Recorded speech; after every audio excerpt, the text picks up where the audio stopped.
Hi guys, in this video I'm going to break down and go about um, my workflow and how to fix tiled textures in Blender. Okay, so this is a scene I'm currently working on. I'm actually recording a time-lapse video and I really hope I would be able to complete it. Anyway, so getting back to the breakdown, this is actually my workflow. It's not exactly a tutorial, but there's so much you can learn because you get to see the mistakes I make while I do my work in Blender. Okay, so first of all, I am going to add a new plane, and as you can see, I'm just trying to scale it a bit in order to fit in place. Yeah, so from the camera perspective, I just want to scale it to, well, that's how the scene is going. Now I'm going to add a material to the plane, so I am currently I'm holding Control Shift and T. You have to select the principled BSDF, else it wouldn't work. So Control Shift T, and from the pop-up menu, just select the textures you want.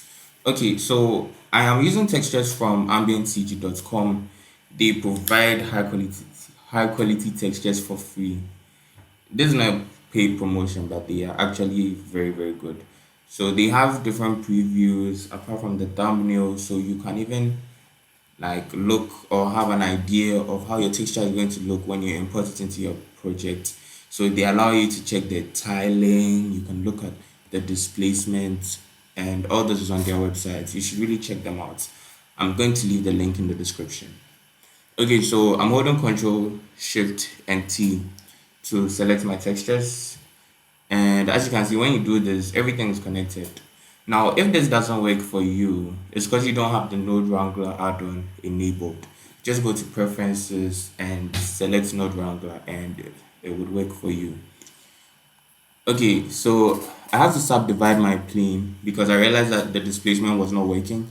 So just enter edit mode and I'm going to right click and just click on subdivide. Now if you see the menu at the corner down there, yeah, I'm just going to type 100 into it and then boom, I have subdivided my plane. And when I go back into object view, now you can see that my displacement is really messy. Okay, so before that actually, so just click on the displacement node and just reduce the numbers. I think I'm going to go with 0.1 or 0.3. I think 0.1 works very well. So now I'm just playing around with the plane, trying to fix my tiling. And as you can see, as I try to increase and expand on my scale, you see that texture is really tiled. Like it looks really tiled, like a pattern. And this is very unrealistic for ground textures. So I'm gonna enter solid view and just take out all the objects in my scene, just so I can focus on my ground plane. Also, this will help my like Blender from lagging and crashing because I don't really have a very good computer. I'm going to go back into Cycles preview and now I'm just going to duplicate these nodes, including the texture coordinates node. I will change the values under the mapping. So I'm changing the scale now. As you can see, our plane is still tiled.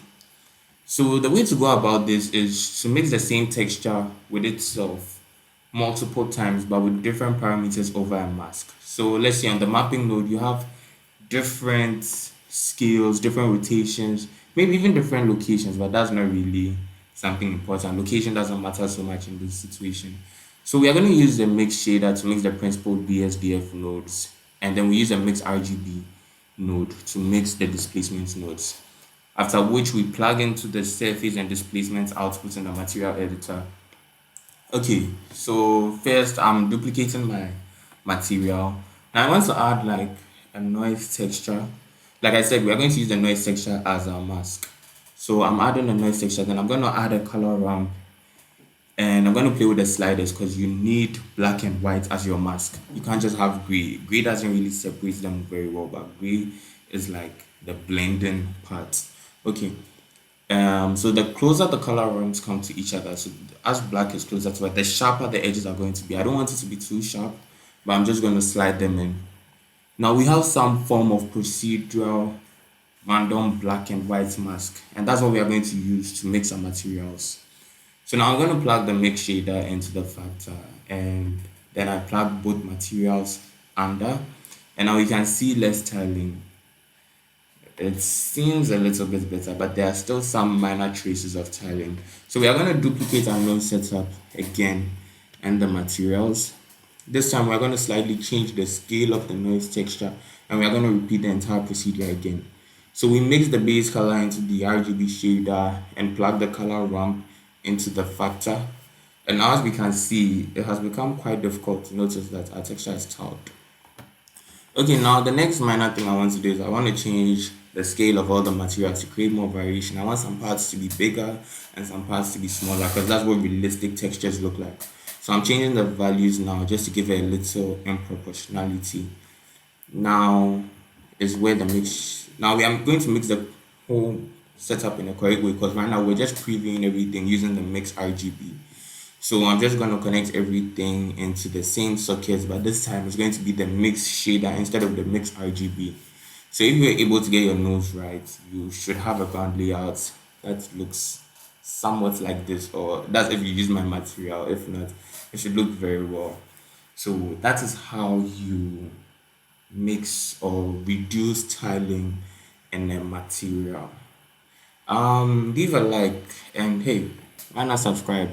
I have a lot of content coming, and I know you do not want to miss it. So just subscribe right now, and I'll see you in the next video. Okay.